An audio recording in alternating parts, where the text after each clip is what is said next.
Hey guys, it's Todd with Project 9 Life. Welcome to Personal Development Hacks, where we focus on getting people off of autopilot, doing what inspires them, and living your best life. So we've got a special guest today, so I'll bring him in.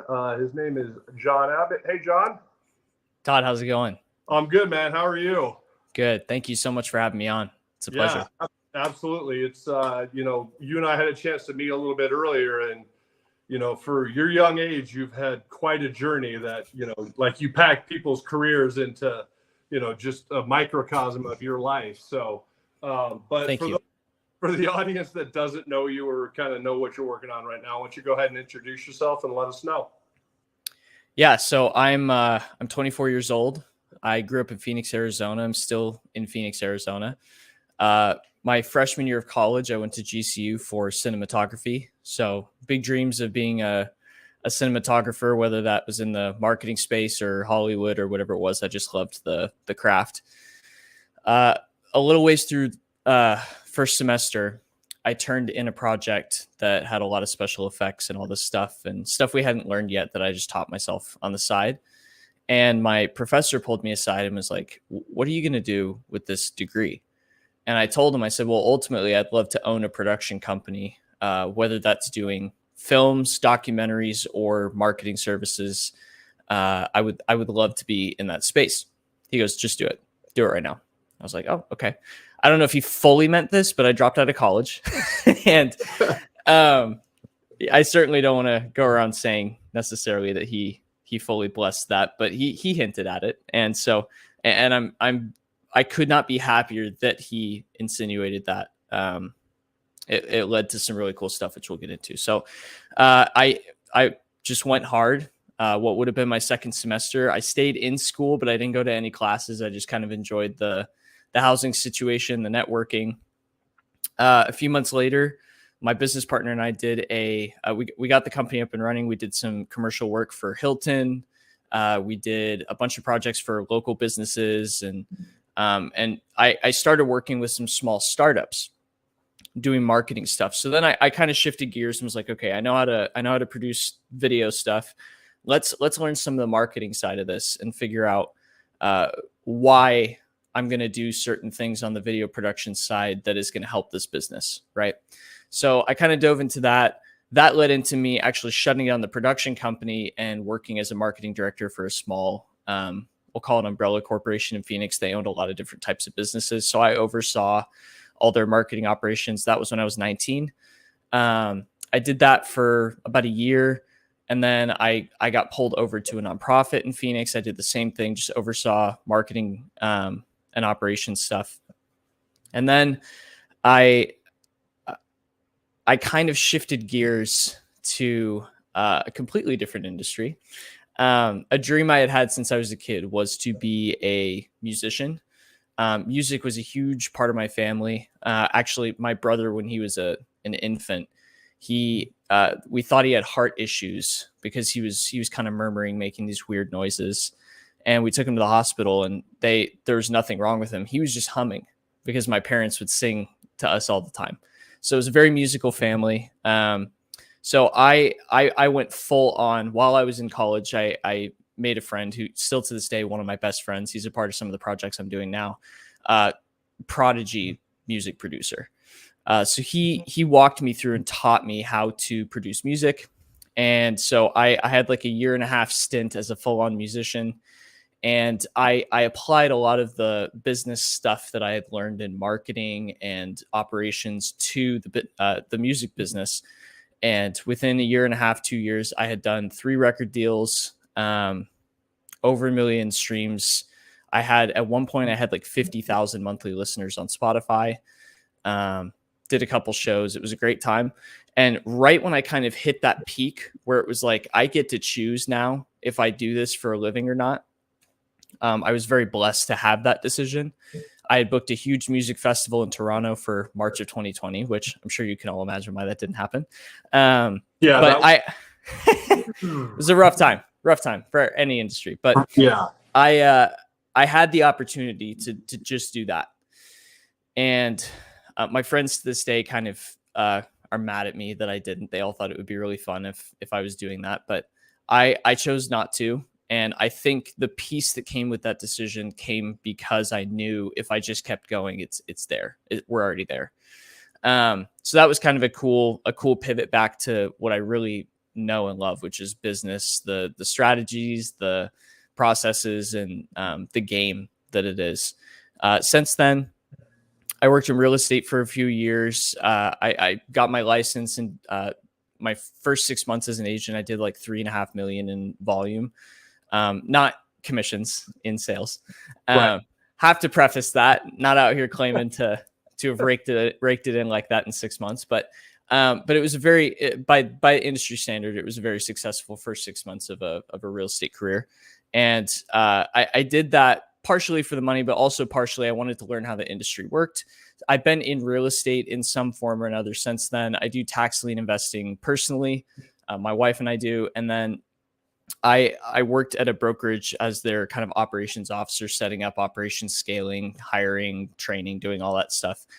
And then I just in January moved over to an incredible company. It's called BE Lending, and we were a hard money lender for real estate investors. And I'm their marketing director, so I'm overseeing kind of some of the marketing scaling that's going on there. And the whole time I've been working with these other companies, I'm building my own stuff. I've built multiple companies and just kind of have them operating on the side. The one I'm currently very excited about, which I never see myself putting down, is called Hazard Golf. It's a golf company that provides training, apparel, YouTube content, all kinds of fun stuff. So I'm sure we'll get into that later, but that's kind of that's the nutshell. Yeah, that's a 30-year career in the course of 6 or 7 years, but it goes to, it's a valuable lesson, like, especially when you're young, that's your opportunity to do different things and to really stretch yourself and learn different aspects and different things about business that will serve you as you get older and you go on throughout your career. Not everyone has that luxury. A lot of people, they get out of high school, they go to college, they get a degree, and they go work to one place. Whereas you've taken an alternative route, and you're probably scared some of the times. You probably face that age-old demon of resistance, right, that rears its head. But it takes courage to essentially, like you said, just repivot your career at any point. And that's one thing that we talked about on here, is that it doesn't matter what age you are. If you're 24 or if you're 54, if you want that pivot and you want to get out of that autopilot that you've been on, you don't need anyone's permission to retool yourself. And you've echoed that just in the path that you've taken up to where you are right now. And really kind of, experienced a lot of different aspects of things, which is super cool. But what, kind of in a nutshell, just like, as these opportunities came up, what was part of like your evaluation process determining stay or go? Yeah, it's a good question. I would put most of it on intuition. I wish I had some really elaborate 5-step process to give everyone, but I think, a 5-step process might even kind of discredit the importance of just following your heart, because not a lot of people even do that. When I looked at each of those decisions, it was, there's a couple categories, right? It's financial. Does this make any financial sense? Does this align with who I am as a person, the things I believe in, the things I want to propel into the world I want to live in? Does this align with that? And I on that one particularly, I never really had a huge moral issue, right, with any of those things. They were all kind of neutral and in the eye of the beholder type stuff, right? But it definitely came down to, for me, and this is just my personality type. This is going to be different for everyone, but very much so when I see a project or a company or a product idea or anything like that, or the potential of a music career, something kind of wakes up inside me, right? And it kind of consumes my thought. And I think this is where most people stop, is there's two voices, right? Usually the first voice you hear is a voice of excitement, inspiration, creativity. You get really excited about something. And then the second voice comes in and goes, well, is that going to pay the bills? Well, is that going to be stable long term? Well, can you even really do that? I mean, our family's never done that. That's not in our family history or path. And all those things kind of culminate, and I call it the second voice, but it very much so comes down to trying to tune that one out as long as possible and really evaluate your excitement. Why are you excited about it? Everything in the decision-making realm of our lives comes down to cause and effect, right? If you feel negatively about something, there's usually something you can trace back to find, why does that affect me negatively? It could be trauma. It could be your upbringing. I mean, I know people whose parents, growing up, they always told them, this is bad, this is bad, this is bad. And you almost just turn into a robot that just says, oh, no, that's bad. There's no open mind about those things. So when I dropped out of college, in that first semester, I made some really great friends that I was close with. We did everything together. And I would say probably 70% of them were not just neutral about me dropping out of college. They were actually very vocally negative about me dropping out of college, which still to this day kind of perplexes me, because it's not their lives, right? It has no effect on them.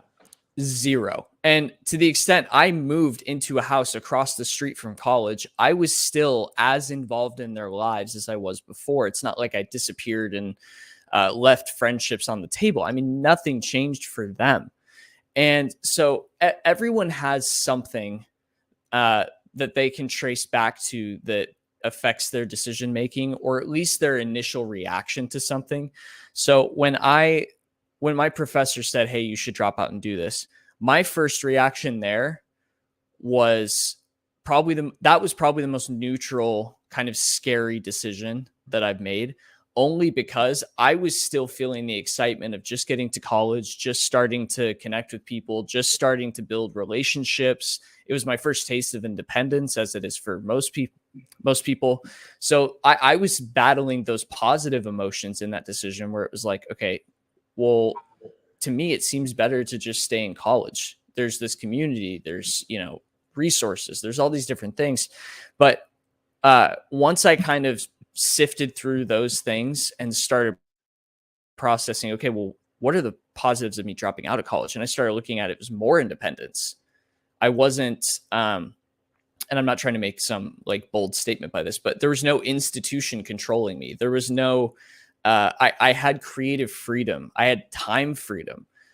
So as I started to process those things, to me, that was probably the most objective pros and cons decision that I've made, just because I was still battling the positive things about college. I mean, it's a great place to meet people, all the things I already said. So, the decisions that followed that, because I had put myself in a place of creative freedom where I didn't have to answer to some organization that I was essentially paying to structure my life,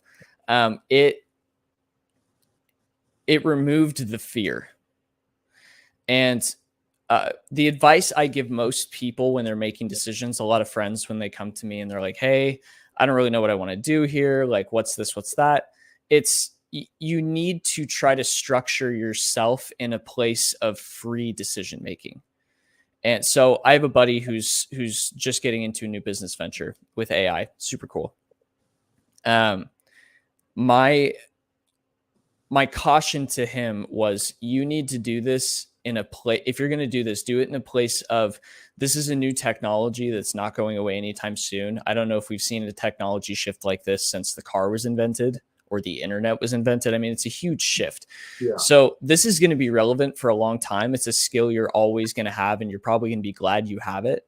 So you need to go into it with the knowledge that worst case scenario, you're walking away with an increased personal value in the business space. If you're going into it with desperation for money, no one succeeds in that space. Desperation is a vacuum that sucks out happiness and success. Yep. If you're going into real estate and you're on your last dollar, I've heard a million stories where they're like, I maxed out all my credit cards, I had no money, blah, blah, blah, blah, blah. And that's why I worked as hard as I did. That's a great substitute if you don't have a good work ethic in the first place. But that's something you have to know about yourself. Do you have the work ethic to make something happen? And to most people, what I would recommend is put yourself in a place of comfort to the extent that you're not so comfortable you never make ambitious decisions, but you need to have a baseline where you can think without the conflict of fear. So in this specific situation with my buddy, I was like, hey, is this going to increase your value as a person? Yes. Great. Is it something you're excited about? Yes. Great. Are you doing it for money? Like, are you doing it for immediate financial gain? And the answer to that was yes. Not out of desperation, but out of, I want that next lifestyle. And so I said, okay, great. So if you're going into it knowing that you have a job that pays the bills and you're just experimenting with this in hopes that it creates a good lifestyle, do it 100%, because the goal in every decision should be that you're moving a little bit closer to your fullest potential, right? Yeah. And so I said, where do you want to be in 10 years? Does this take you a tiny step towards that?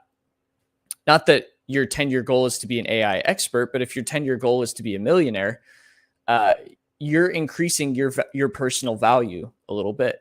And that's something I tell a lot of people to do, because I think it is a good core for making decisions. Is like, if you put a dollar amount on yourself. So I have a dollar amount for myself that I know I have created enough experience for myself that I'm worth this amount, right? I'm constantly doing things that try to tick up that number a little bit. Yep. Personally. So if I'm worth, let's say, 100 grand a year, right? What is something that's going to take me to 125 or 150? What's going to be something I can learn that's going to make me someone that's a little bit more valuable to a company who wants me? And that's a strictly financial principle, but I think that's how people should look at it. It's like, if you walk away a year later and that venture didn't work out, is that going to be plus or minus on your personal value? Did you give everything that you already have to this company and it didn't give back to you? If that's the case, it probably isn't worth doing, in my opinion. Well, and it creates learning opportunities, right? Like, I'm a firm believer that in life, no one's ever actually failed anything. It's created new learning opportunities and mistakes you won't repeat. So fail fast, fail often. Yeah. And that's exactly right. Like, fail fast. If you're gonna create a learning opportunity for yourself by not getting to where you wanted to, do it quick. That way you can be like, okay, that didn't work, and on to the next. But let's unpack some of the stuff that you talked about. So one of the things that you said that was really important was when you were evaluating that, like all these options that you had available, is you always kind of went back to and we've talked about this with other guests, has been, you always have to make sure that whatever decision you're making aligns with your core values. And because it doesn't matter how great an opportunity is, if it doesn't align with your core values, then it's not the right decision. Like, you're going to be doing something that you're constantly going to be fighting against because your core values are saying one thing, and yet you might be doing something else. So that was very important. And then, when faced with those decisions, and I think this goes for any major decision or a retool of your life or business opportunities or anything, whenever you're faced with a new opportunity and you want to explore it, human nature, the first thing you're going to face is fear.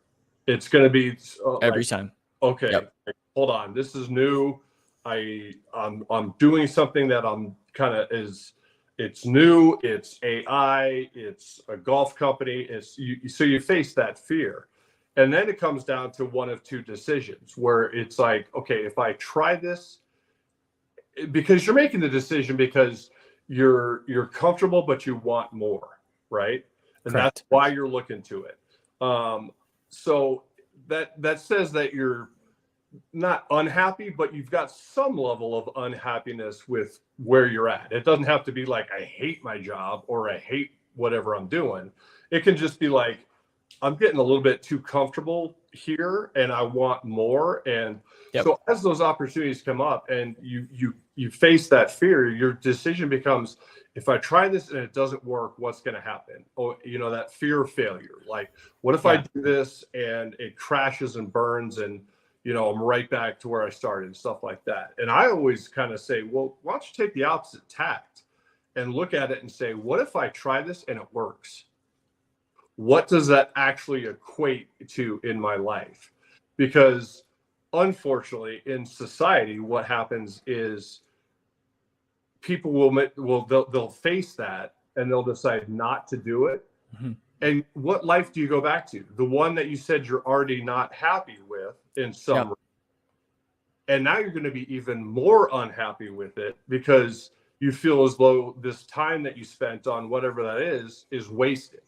And so your happiness starts to go down even more. And that life that you were leading or that whatever you're doing is getting worse because you let fear and that fear of failure get the best of you. And then lastly, just with that, and you can speak to this a little bit, but there's something to be said for comfort, and we all have responsibilities as adults, and obviously you got family. I got 2 kids, so there's stuff that I have to do that's like I got to keep food on the table and roof on the head, and God knows insurance with 2 kids is through the freaking roof, but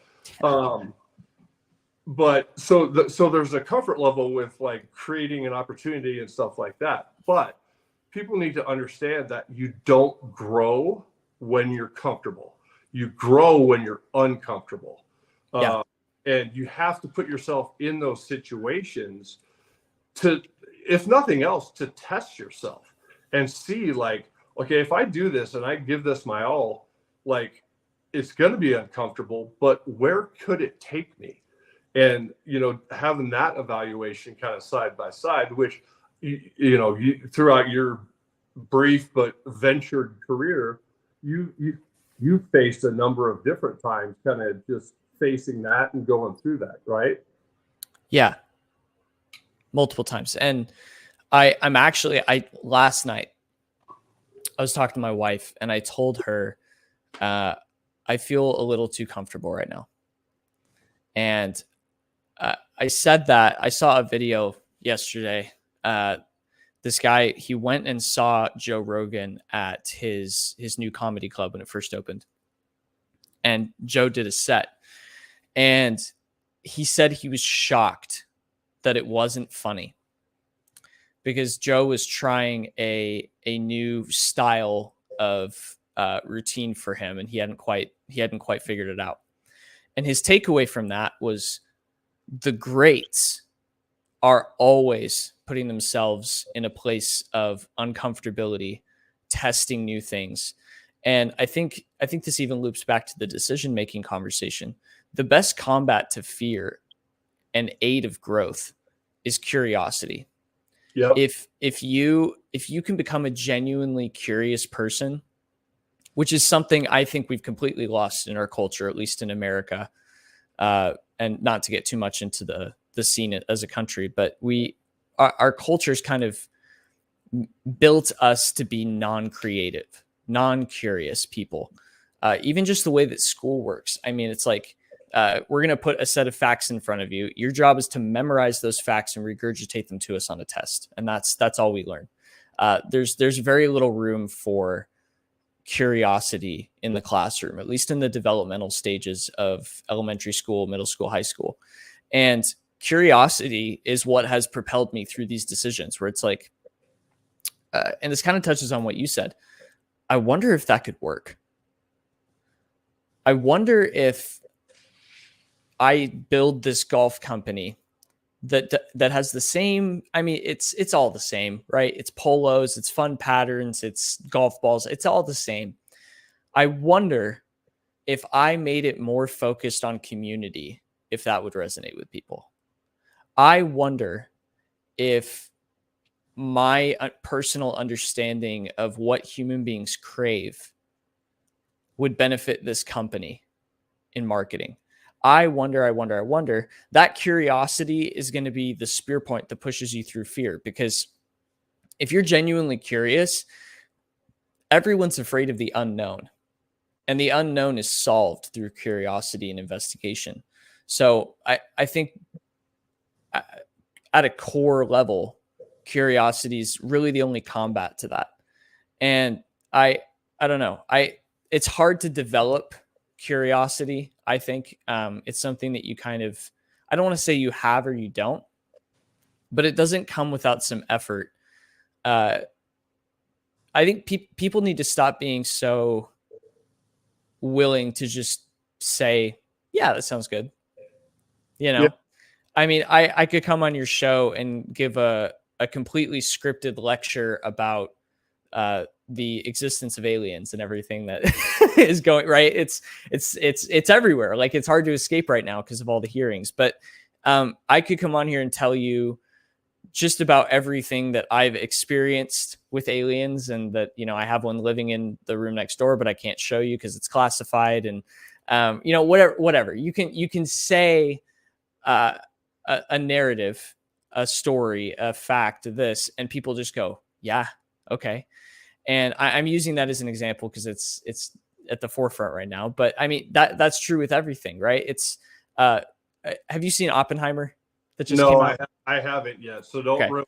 I won't ruin it. What I will say is the beginning of the movie starts with Oppenheimer in school, and he's curious about quantum physics, this new idea that's been put forward by Einstein and some of the other great physicists back then. And he's curious about the involvement of atoms and forces that we haven't quite figured out. You know, we know the magnetic field, we know gravity, but what's this other force? And his curiosity pushes him through complete skepticism from peers, complete rejection by some of the people above him, complete lack of support by the institutions that hired him. And you know, he ended up being the one that pulled off what everyone was racing to do at the time. And most people stop at your professor telling you, no, that's just theory. And not to say that you shouldn't listen to professors. That's not what I'm trying to say. Or that you shouldn't listen to people more knowledgeable than you, but you can listen and still be curious.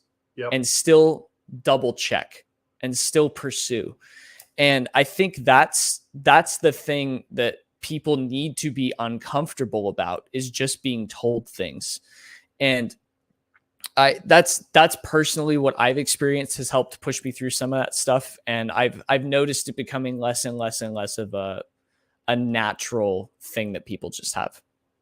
Yeah. And I'll tell you, there is a really simple test that anyone out there can do to determine if you're a curious person or not.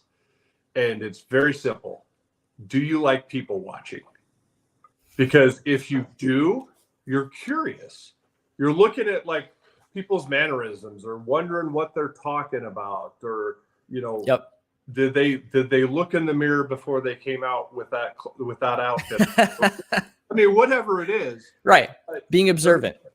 But they're observant and they're curious. And so it's a very easy test. If you find yourself and you go to it's a summer day and you're out and you're eating lunch and you're sitting on a patio, are you just focused on like what you're eating, or are you taking time to actually just watch other people and see what's going on around you? Because we have become, to your point, we have become a very heads down versus heads up society. Yeah. And I'll be the first to tell you, your next great opportunity is not on the concrete at your feet. It's out. 100%. And if you're not heads up and looking for it and curious, it could walk right by you. and or you could see something, and that curiosity comes in where, you see like, a building, or you see, people doing something, and you're like, I wonder if there's a different way, or I wonder if, how they got this building to slant, the window to go this way, or whatever ultimately it is. um and then the other thing is, you have to be careful of who you take advice from. And I'll be the first to tell you, your family and friends are probably the worst, because they are going to be the ones that are like, they want you to succeed, but they don't want you to take any risks. So they're like, stay in your cocoon, stay safe, you're doing fine, just stay the course. Yeah. And as soon as you're like, I'm going to do this, or I'm going to do this, they're the first ones that are going to be like, why would you do that, and knock you down. So with that said, if you guys out in whatever podcast land that you're watching this on, if you are tired of taking advice from people that are constantly beating you down, just go to project9life.com. It's a complimentary phone call. We'll figure out where you're at, where you want to go, and how we're going to get there, and see if we can help you. So that's something that we offer to everyone. It's a complimentary call. The only thing it's going to cost you is basically a half hour of your time to figure out if there's someone else out there that can give you guidance that is unbiased, that has gone through a ton of stuff. And I'm just going to share that information with you. And it's been based on successes that I've had. So, and then for you, John, I know you got your Instagram up here. So is that the best way to get a hold of you, or? Yeah. I mean, I still do a number of different things, kind of along the lines of life coaching, business consultancy. And that's probably the best way to get a hold of me without giving out too personal of information. So yeah, just shoot me a DM on Instagram. Okay, cool. All right. So, yeah, we were talking about advice and talking about like curiosity, and, like go into that just a little bit deeper about like the curiosity and kind of what, like, obviously because you are a curious person, because otherwise you would have gone to college for 4 years and be talking to somebody that works at like Dell Computers or something like that. But what is it about, like, what drives you that you're always kind of just heads up and looking for stuff? Yeah. So because you touched on a little bit, like, yeah, every year, just, I want to get this, Yep. I want to inch that number up and up and up and up. And there's, those people that's, God, it was in a movie, they said, the people that say that, money is the root of all evil, guess what? They don't have any. And it's not an evil thing to want more out of your life. So No. Sorry to cut you off. Go ahead. Yeah, no. So real quick, I want to comment on what you said about friends and family's advice. And I'll kind of lead that back into the curiosity question. So people need to understand the reason that the closest people to them will give bad advice. And it's a much more human thing than your friends and family not being as smart as you, not being as equipped as you. It's much more human than that. If your best friend won the lottery and made $120 million for doing almost nothing, there's a part of all of us that kind of goes, I wonder if I'm going to get to benefit from that. I wonder if I'm going to get to go to their fancy houses, or he'll take me on vacation or take me out to dinner or whatever. Like, it's just where our minds go. And the root there is jealousy. You could be totally comfortable in your life financially, and if someone around you all of a sudden just has a ton of money, there's a part of you that wants something from them. And that same kind of driving force, and I've been that way too. I mean, really, like, I think it's something we've all experienced at some point, but it's something that when you are looking at something that will make you abundantly happy, potentially abundantly successful financially, or even just status, if it'll just give you status, Those are things everyone wants. And when your friends and family see you willing to make a tough decision they are not willing to make, when they could have the exact same outcome as you, you're going to get feedback that kind of leads you back to their comfortability, right? So that's why, honestly, when I dropped out of college, I haven't really talked to any of them about it. So this is all speculation, but what I noticed was as soon as like we were already doing big things with our company and making some decent money, and there were people that were like, so like, what do you do all day? Do you just like hang out, not do anything, whatever? And the success was already there. And it was a very like, they wanted validation that they weren't behind. They wanted validation that them staying in college was a better decision than what I was doing. And so you have to understand that's not they don't like you, they don't want you to succeed because of you. It's very selfish, and we all have a little selfishness in us. And I think it's good to kind of understand that some people can't overcome fear or selfishness, and that's, in my mind, curiosity is the number one way to combat both of those things, as we've already talked about. So I say all that because I really think people need to be empathetic to the lack of support in their lives. I'm not going to sugarcoat it. Being an entrepreneur is one of the loneliest things you can do. Yep. I'm surrounded by some really cool people who've done amazing things, even greater than I even think I could pull off in my lifetime. I mean, really amazing people. And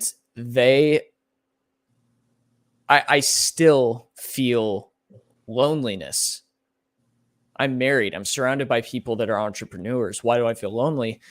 Because your personal path that you're taking is yours alone. Yep. And so you're going to feel a loneliness with that. But what I've noticed is some people can, in your circles, overcome the fear and selfishness. And what that looks like is when you say, hey, I'm going to drop out of college, start a video company, and then be a musician. Which it's funny. I mean, it is. It's just funny. When you say stuff like that, if they react in a way that's, wow, what's leading you to do that? What's your plan? What are you going to do? And that's curiosity. Yep. And not selfishness and not fear.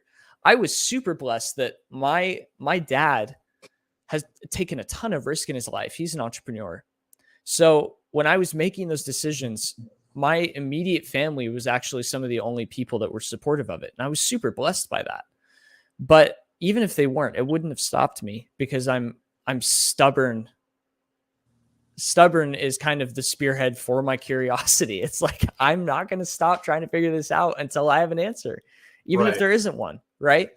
And I don't know how much more you want me to unpack the idea of curiosity, but that next step for everyone at whatever level. I mean, you could be freaking Tony Robbins. The reason Tony Robbins knows so much about every person in the room he's in and he can connect with people is because he asks them questions. He doesn't show up to his own conferences going, I know so much that I'm just going to talk to these people and they need to listen to me and respect me. He's curious about them. He'll go into the audience and ask someone a few questions and get to know them personally. And then based on his experience, react to it and provide value to everyone in the room. There's a book I wrote called How to Win Every Moment. And one of the chapters is called the 5-to-1 rule. And it's something I've created that I try to implement anywhere I'm at. I try to ask 5 questions before I make one statement. Yep. If I sit down with someone I've never met, I will not make a statement at all until I've asked them at least 5 questions to try and understand where they're coming from, why they're thinking what they're thinking.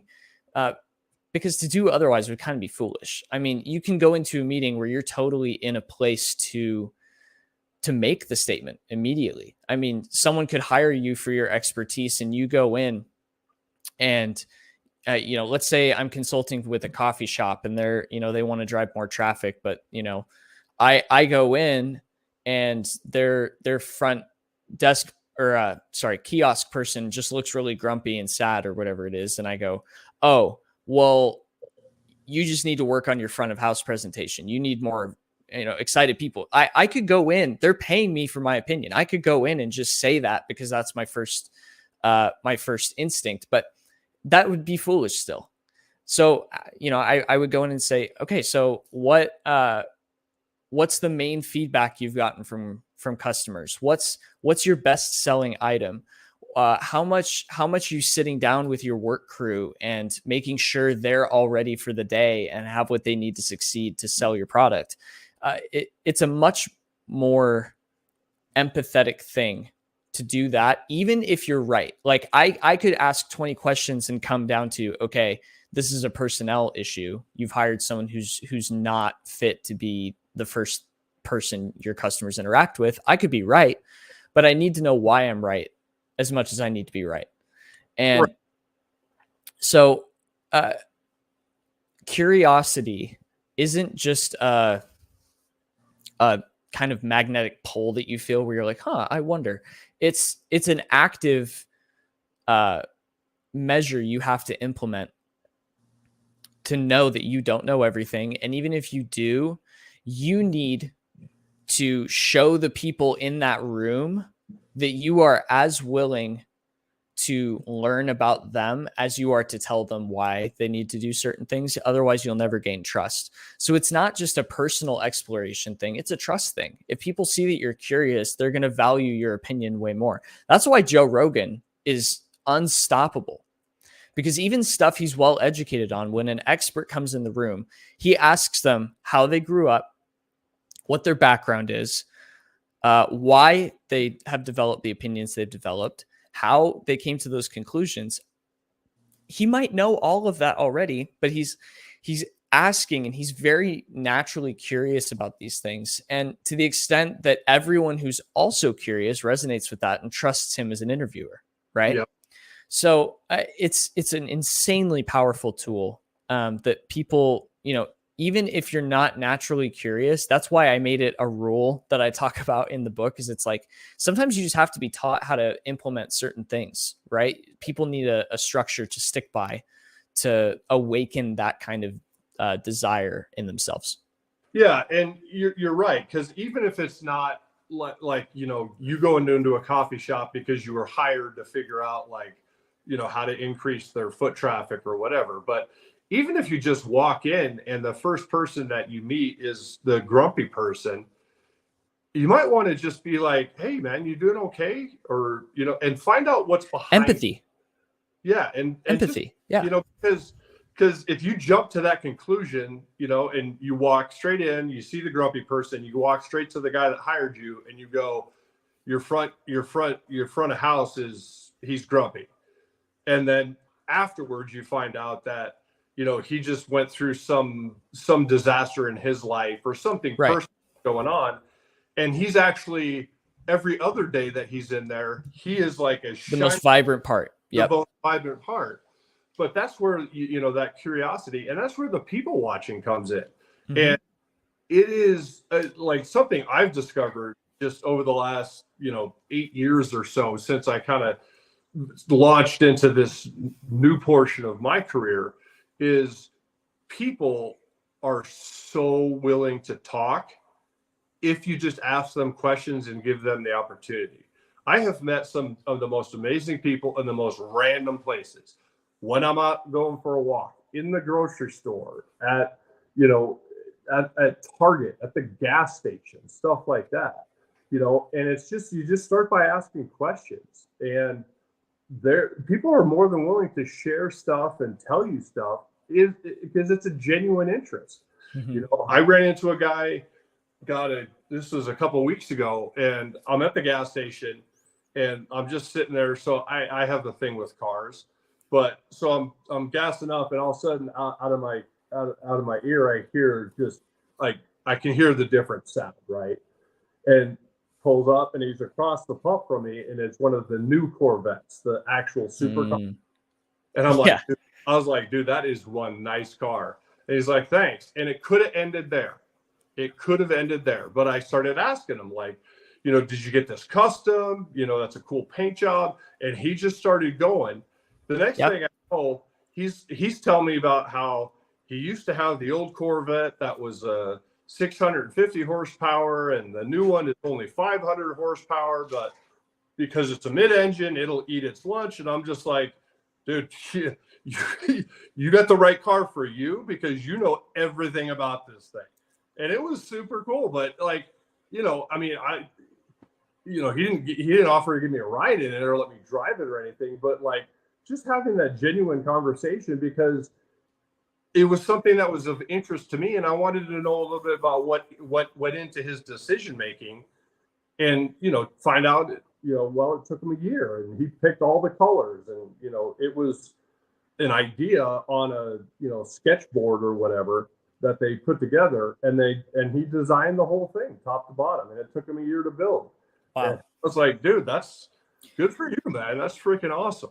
Yeah, and what you just touched on is it's also the best combat to depression and anxiety and all these different mental health things that more and more people are struggling with. It's like the focus on detail and curiosity really, I think, is the best combat to those things. Because it's like, you know, you're right. You could have just said, you know, hey, nice car, thanks, bye. But you had an interaction with another creative human being that resonated with what you enjoy. And I would imagine you felt kind of fired up during that conversation. It's fun to talk about. It's nice to see someone else cares about this stuff, right? Yeah. And just for the record, I did not go buy a Corvette. So okay, good. That's not in my driveway right now. So yeah. Someday. Yeah. I got my eye on something else, but there you go. That's for a different show. Yeah. But no, you're right. And I think there's so many lessons, and it's really, you know, you hate to say it, but you get the feeling sometimes that like, as you go through and you look at other people and you look at their interactions and how they handle themselves and what they're paying attention to, you almost get the feeling like a large portion of society is just asleep.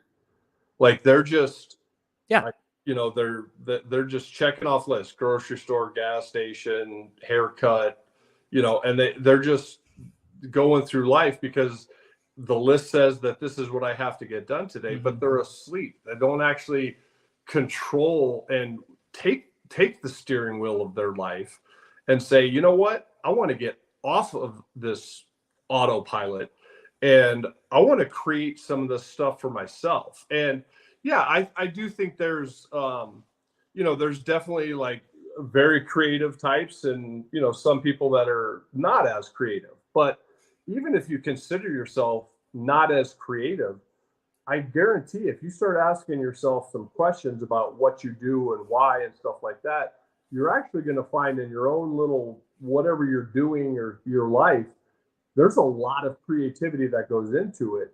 And I don't care if you're, you know, doing something that, like a perfect example, like there's a coffee shop that I go to, and you know, they'll you know, they've got a camera on the drive up, and then obviously when you go in, they see you, and the way that they identify whose coffee is whose is they'll write something on the cup about like what you're wearing or personality or whatever. Yep. And some of the stuff that they come up with is freaking hilarious. I grabbed a coffee that was, you know, it said like laughing bearded guy or something like that, and I was like, that's freaking awesome. That's who wrote this. And I talked to them for like 5 minutes, you know, just about like that. But, you know, it's finding those opportunities because there's creative juices in everyone. But unfortunately, I think we get into this, you know, conundrum of it just gets suppressed. And it's like, you know, your boss or, your life or your family or your spouse or your health or whatever. They just say you need to stay here, and and the longer you do it, unfortunately, that cocoon starts to tighten in, and it's harder to get out of. So that's why, like I said at the beginning, like I applaud you for having made these decisions when you were younger, because let's face it, yeah, you're married, and you're probably planning on a family or something like that, but you made a lot of these decisions at a time where your responsibilities were, they were lessened versus like someone like me who's 47. I got 2 kids. I got to worry about college and insurance and stuff like that. So, but it becomes a little bit harder. But you took that step, whereas you could have easily fallen into gonna finish college and be a cinematographer or something like that. And you never would have been in music or this, Hazard Golf, this cool golf company. And I want to touch base just on that real quick because we got about 4 minutes left. Okay. So with your golf company, I think because we talked about this when we first met, what I find really cool about it and what differentiates your company from a lot of the others is the community aspect. Because people in this world, especially post-COVID, where it was like stay in your house and this was the only interaction you had with other people was over Zoom and stuff like that. But people they crave other people that are in similar walks of life, similar interest levels, because it takes a barrier and they can always fall back to talk about that, right? Like, with golf, they can always fall back and talk about like their experience or places they've played or, trips they have planned. I'm going to St. Andrews or, whatever ultimately it is. But you're giving them the opportunity through golf to create a separate community that it just lets people interact, which is super cool. So just why don't you take a couple minutes, just talk about kind of your idea of the whole, and then we'll get out of here. Cool. Yeah. So my whole thesis right now with business, to the extent we're actually implementing this in our lending business right now, is with the rise of AI and the eventual lack of personal interaction in businesses. I mean, self-checkouts at stores, you're not talking to the person checking you out anymore. I mean, all those things are going away because it makes sense for companies to eliminate human resources cost, right? So I developed this opinion kind of during the NFT rush, where I was seeing people essentially say, hey, we're going to put you in a group chat with Tony Robbins, Grant Cardone, all these big people, but you have to buy this $10,000 digital asset that is your key into that.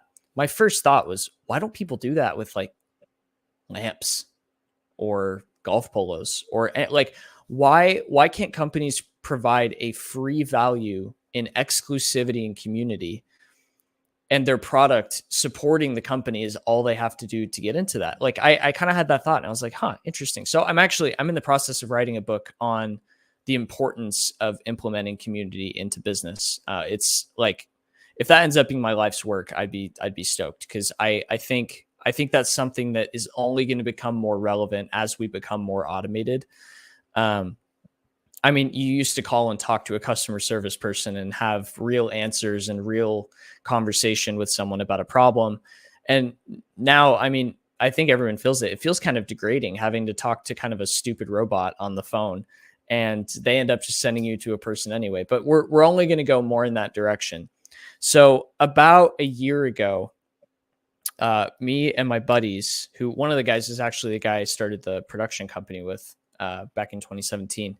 And we were chatting, and I was like, guys, we need to have something we're working on that is in addition to the growth of our careers as business people that we just are obsessed with and that we love. It's a true passion project. It's not just, oh, this company wants us to come do this. This company wants us to come do this. What's going to be ours? you know, because my personal growth happens in propelling other people's ideas, because I have to learn their idea. I have to learn their space, and it's a good place of growth for me, but I want something that's my passion that I'm doing. And we all started golfing during COVID because it was the only thing that was open that we could go do. And, you know, a bunch of college aged guys, we were losing our minds not being able to go do something. So we all bought golf clubs and started golfing and just found an obsession. I mean, we could do a whole nother podcast on what I think golf can teach you about life, you know, the personal responsibility. It is no one's fault but your own when you shank the ball. So we, sorry, I'll wrap it up. We decided we want to start a golf company. And that was around the same time I was developing the opinion that we need to make it based on community. So we're still in the process of rolling all this out. We have a fully operational store. We've got really cool apparel. My office is filled with it right now. We're sending out orders today. But we want to have a place where a golfer at any stage can come, pay a ridiculously cheap subscription amount, and every month they're going to get training from a pro. We have 2 pros on our staff, training from a pro that at anywhere in your skill level is going to further you in the game of golf. You're going to get access to a community of golfers and our pros to ask questions, talk about your score, talk about your gameplay style, your course management, how you're thinking about your next shot, anything within that. You get access to that community. And within that community, we do competitions every month. So you get that competitive aspect. And it's all linked to the subscription where you're getting apparel, training, all that stuff. So we're actually in a couple months, we're going to go fully to the subscription. So you're not going to be able to buy our polos just on our website. You're going to sign up for the subscription and we're going to send you polos. You're going to join a community instead of just being a consumer. And I think there's a real place for that going forward in business. Yeah, that's super cool. So we're out of time, but for everyone out there, look out for Hazard Golf. So, you know, coming to the internet and everything out there. So, John, thank you for coming on today. Appreciate your time. And for everyone else out there, thanks for watching. We'll see you guys later. Thank you, Todd. It's been a pleasure.